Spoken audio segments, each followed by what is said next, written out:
What's up, y'all? I did a new sketch today. I was actually hanging out with a friend from high school today. Did some catching up. And this is the drawing that I drew today.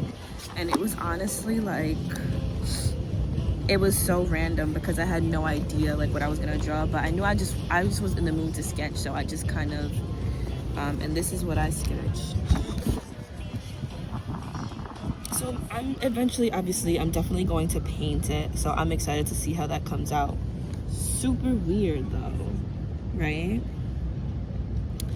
And let me show you some other stuff that I plan on painting soon. This video is actually not gonna be about like anything that like any of these drawings that I'm showing you. But I just wanted to show you anyway.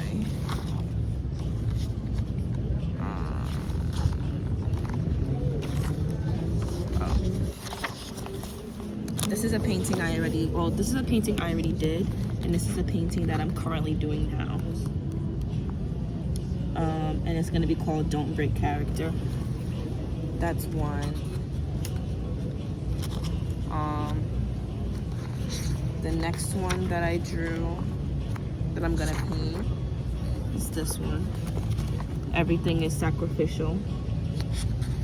I'll explain that later.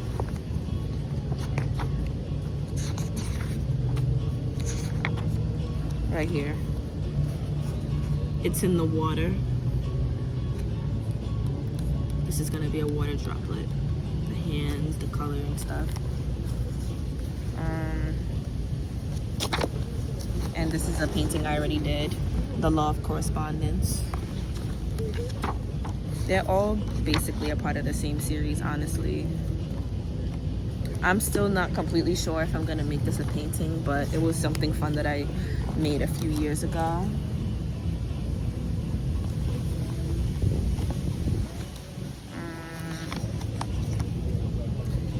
This one, Mass Delusion. I'll explain that later as well. And yeah. So this video is going to be about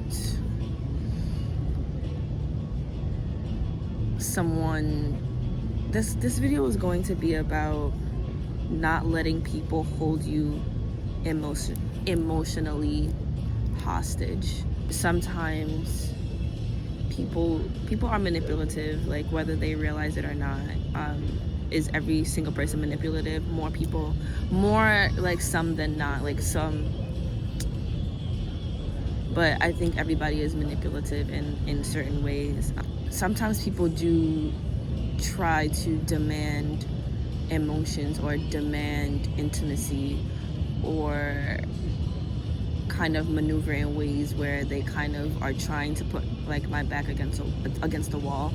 But fortunately for me, I can always sense it whenever people are trying to. It's nothing wrong with emotional connection, but I do feel like sometimes people do try to hold me hostage emotionally in certain situations, and it has a lot to do with like people trying to get you to care about something, or people constantly doing things purposefully to like fluctuate your emotions and your feelings, and that just kind of puts you in a state of like confusion and delusion, and like that's not fair to anybody. But yeah, I do think it does come a point where certain things start to become an emotional burden, and I like to kind of nip things before it does feel that way, because like I said before, I feel like sometimes people will like try and demand my energy or demand my emotions or demand my time, and like whenever I do feel like that, it's very unfortunate. But I do feel like I kind of get reclusive in a way, and I take a step back from the situation or person, just because it's like I don't want to exert too much energy to a situation that I don't want to grow. Like if I don't want a situation or something to grow, I'm not going to invest in it. Like I'm not going to invest my time, energy, money, like none of that, emotions. And it's like whenever I start to feel like someone or something trying to take over me in that way, I just like, I kind of leave. And like when it comes to my emotions, I'm pretty reclusive anyway. You know, I tell people what I feel like they need to know, and then like the rest I just keep to myself, just because I feel like I am a private person just in general.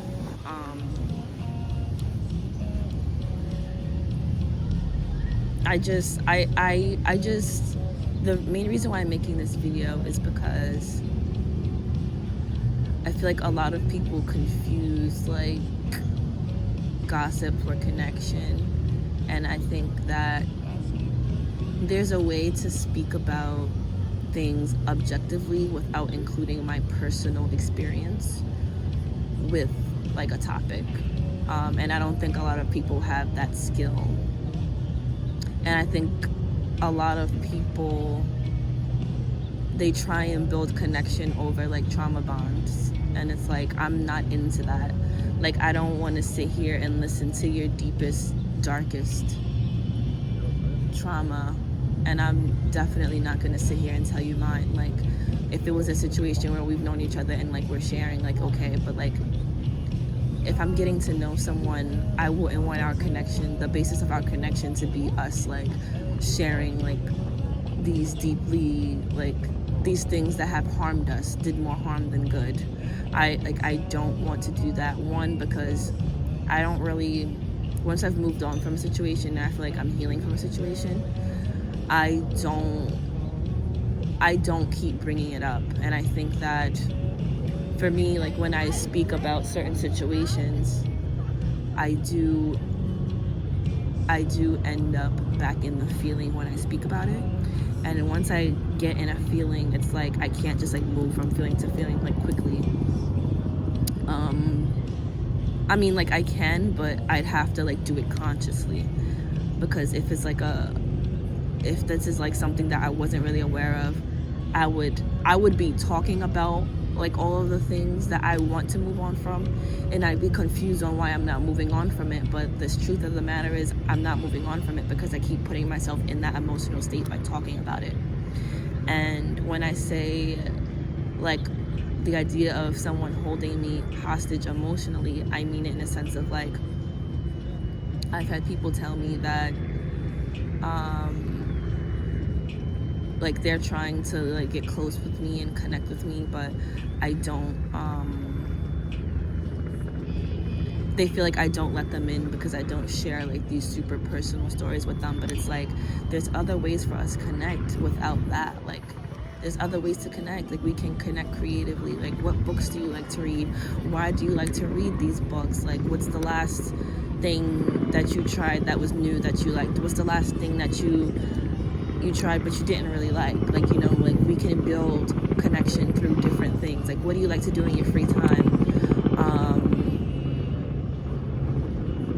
Yeah, like, have you ever, like, it's just like, there's different ways to connect,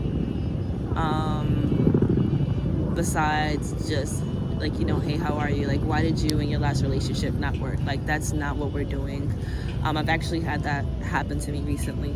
Someone who, like, it was maybe like our first day meeting, and they kind of immediately wanted to go into that. And I'm like, I don't care I don't care about like your past relationships. Like, if I don't ask, like, I don't want to know. So like, why would you, like, you know what I mean? So like, that definitely turned me off, because I feel like you're trying to get something out of me, and you're trying to form an opinion of who I am without really getting to know me and like really putting in like the time and the energy to get to know me on a physical level, and not on my past experience level, you know what I mean? Or my past my past experiences, or like the things that have happened in my past. Like, why should I have to be comfortable telling you what happened, like what my past has been like, when you can just see for yourself right now by like spending time with me? And not to say that like I'm keeping everything a secret, like, no, I'm just saying in terms of like in terms of like situations that feel like I had to force myself to move on from. Now, if you're asking me like, what types of things attract me to people, then I can answer that. But I'm not gonna answer a question like, what are some of your what's like the worst experience you've had dating? Like, no, like, ask me what my interests are. Ask me about the characteristics of the people that I typically go for. Ask me about why. Ask me, say, it could be a question like, oh, what about me makes you comfortable enough to hang out with me? That's actually a question that I like to ask like new friends. I'll be like, hey, like, what is it about me that is making you comfortable to spend time with me? And I often ask myself that with people who I enjoy spending time with as well, just so I can have that gauge. Yeah, I feel like I'm low-key rambling, but yeah, I just wanted to speak to that just for a little bit.